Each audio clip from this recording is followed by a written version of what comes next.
ದೇವರ ನಮಗೆ ಸ್ತೋತ್ರವಾಗಲಿ. ಈ ದಿನದ ವಾಕ್ಯವನ್ನು ನಿಮ್ಮ ಮಧ್ಯದಲ್ಲಿ ನಾನು ಹಂಚಿಕೊಳ್ಳುವಂತೆ ದೇವರು ಕೊಟ್ಟಂತೆ ಈ ಭಾಗ್ಯಕ್ಕಾಗಿ ದೇವರಿಗೆ ಸ್ತೋತ್ರ ಸಲ್ಲಿಸ್ತೇನೆ. ಪ್ರಿಯ ದೇವರ ಮಕ್ಕಳೇ, ಎಲ್ಲರಿಗೂ ದೇವರ ನಾಮದಲ್ಲಿ ಕ್ರಿಸ್ತ ನಾಮದ ವಂದನೆಗಳನ್ನು ಸಲ್ಲಿಸ್ತೇನೆ. ಈ ಸಮಯದಲ್ಲಿ ನಮ್ಮ ಧ್ಯಾನಕ್ಕೋಸ್ಕರ ನಾವು ಮಾಡಿಕೊಳ್ಳೋಣ ಪ್ರಿಯರ ವಾಕ್ಯವನ್ನು ಯೋವೇಲ 2ನೇ ಅಧ್ಯಾಯ 12ನೇ ವಾಕ್ಯದಲ್ಲಿ ಇಲ್ಲಿ ವಾಕ್ಯ ಹೇಳ್ತಾ ಇದೆ ನೋಡ್ರಿ ಪ್ರಿಯರೇ. ಯೆಹೋವನು ಇಂತೆನ್ನುತ್ತಾನೆ, ಈಗಲಾದರೂ ನೀವು ಮನಪೂರ್ವಕವಾಗಿ ನನ್ನ ಕಡೆಗೆ ತಿರುಗಿಕೊಂಡು ಉಪವಾಸ ಮಾಡಿರಿ, ಗೋಳಾಡಿರಿ, ನಿಮ್ಮ ಬಟ್ಟೆಗಳನ್ನೆಲ್ಲ ನಿಮ್ಮ ಹೃದಯಗಳನ್ನು ಹರಿದುಕೊಂಡು ನಿಮ್ಮ ದೇವರಾದ ಯೆಹೋವನ ಕಡೆಗೆ ತಿರುಗಿಕೊಳ್ಳಿರಿ. ಆತನು ದಯೆಯು, ಕನಿಕರವು, ದೀರ್ಘಶಾಂತಿಯು, ಮಹಾಕೃಪೆಯುಳ್ಳವನಾಗಿ ಮಾಡಬೇಕೆಂದ ಕೇಳಿಗೆ ಮನ ಮರುಗುತ್ತಾನೆಂಬುದಾಗಿ ನಾವು ನೋಡ್ತಾ ಇದ್ದೇವೆ ಪ್ರಿಯರೇ. ಅದಕ್ಕೋಸ್ಕರ ದೇವರ ವಾಕ್ಯ ಹೇಳ್ತಾ ಇದೆ ಇಲ್ಲಿ, ಈಗಲಾದರೂ ನೀವು ಮನಪೂರ್ವಕವಾಗಿ ದೇವರ ಕಡೆಗೆ ತಿರುಗಿಕೊ ಎಂಬುದಾಗಿ ದೇವರು ಕರಿತಾ ಇದ್ದಾನೆ ಪ್ರಿಯರೇ. ಆದರೆ ಅನೇಕ ಹೃದಯಗಳು ಈ ದಿನಗಳಲ್ಲಿ ಕಠಿಣ ಆಗ್ತಾ ಇರುವಾಗ ದೇವರು ಹೇಳ್ತಾ ಇದ್ದಾನೆ, ನನ್ನ ಕಡೆಗೆ ನೀವು ತಿರುಗಿಕೊಡ್ರಿ, ನಿಮ್ಮನ್ನು ನೀವು ತಗ್ಗಿಸಿಕೊಂಡು ನನ್ನ ಕಡೆಗೆ ತಿರುಗಿ ಎಂಬುದಾಗಿ ದೇವರು ಕೈ ಚಾಚಿ ಕರಿತಾ ಇದ್ದಾನೆ. ಆದರೆ ಅನೇಕ ಹೃದಯಗಳು ಕಠಿಣವಾಗ್ತಾ ಇದೆ.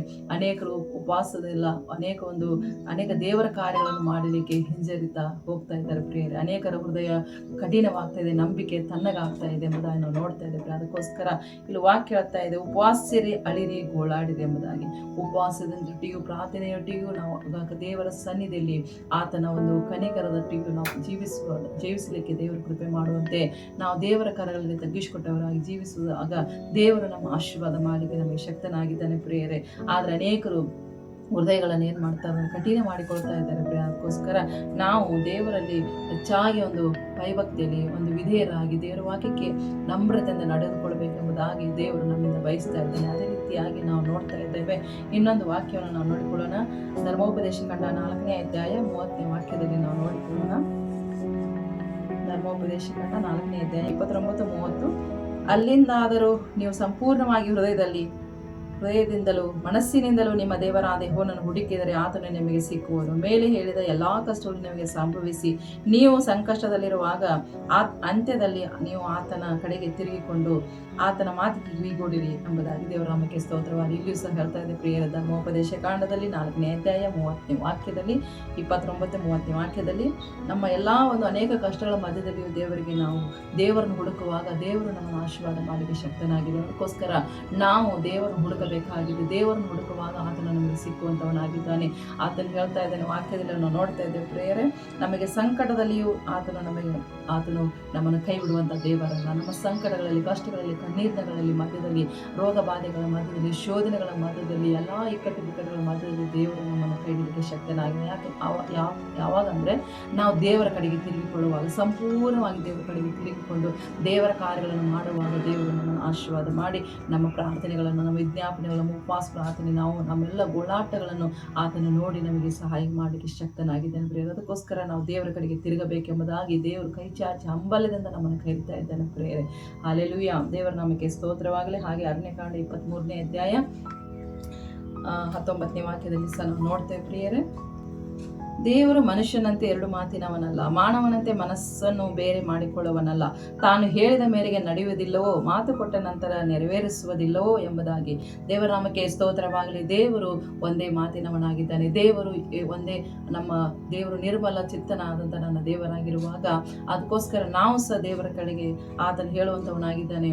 ಆತನು 2 ಮಾತಿನವನಲ್ಲ. ಮನುಷ್ಯರು ನೋಡ್ರಿ 2 ಮಾತಿನವರು. ಇವತ್ತು ಕೊಡ್ತೇನಂತಾರ ನಾಳೆ ಕೊಡೋದಿಲ್ಲ, ಇವತ್ತು ಬರ್ತೇನಂತಾರ ನಾಳೆ ಆಮೇಲೆ ಕೇಳಿದ್ರೆ ಆಗಲ್ಲ ಅಂತ ಹೇಳ್ತಾರೆ. ಆದರೆ ಮನುಷ್ಯರ ಸಹಾಯ ಅದು ಅಲ್ಪವಾಗಿದೆ.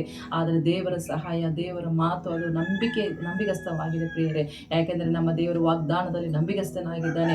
ಅದಕ್ಕೋಸ್ಕರ ನಮ್ಮ ದೇವರು 2 ಮಾತಿನಂತೆ 2 ಮನುಷ್ಯ, ಆತನು ಹೇಳ್ತಾ ಇದೆ ಇಲ್ಲಿ ವಾಕ್ಯ, ಮನುಷ್ಯರಂತೆ 2 ಮಾತಿನವನಲ್ಲ ಎಂಬುದಾಗಿ ಸ್ಪಷ್ಟವಾಗಿ ಹೇಳ್ತಾ ಇದೆ ಪ್ರಿಯರೇ. ಅರಣ್ಯಕಾಂಡ 23ನೇ ಅಧ್ಯಾಯ 19ನೇ ವಾಕ್ಯದಲ್ಲಿ. ಅದಕ್ಕೋಸ್ಕರ ನಾವು ಮನುಷ್ಯರ ಮೇಲೆ ಭರವಸೆ ಇಡದೆ ದೇವರ ಮೇಲೆ ಭರವಸೆ ಇಟ್ಟವರಾಗಿ ದೇವರ ವಾಕ್ಯಗಳನ್ನು ಕೈಕೊಂಡರಿಯುವಾಗ ದೇವರ ಕಡೆಗೆ ನಾವು ನಮ್ಮ ಹೃದಯಗಳನ್ನು ತಗ್ಗಿಸಿಕೊಂಡವರಾಗಿ ದೇವರಿಗೆ ಅಧೀನರಾಗಿ ವಿಧೇಯರಾಗಿ ದೇವರಿಗೆ ನಮ್ರವಾಗಿ ನಡೆದುಕೊಳ್ಳುವಾಗ ದೇವರು ನಮ್ಮನ್ನು ಹಂತವಾಗಿ ಆಶೀರ್ವಾದ ಮಾಡಲಿಕ್ಕೆ ಶಕ್ತನಾಗಿದ್ದಾನೆ ಪ್ರಿಯರೇ. ಅದೇ ರೀತಿಯಲ್ಲಿ ವಾಕ್ಯ ಹೇಳ್ತಾ ಇದೆ, ಅವರನ್ನು ಆಶೀರ್ವದಿಸಲಿಕ್ಕೆ ನನಗೆ ಅಪ್ಪಣೆ ಆಯಿತು ಎಂಬುದಾಗಿ.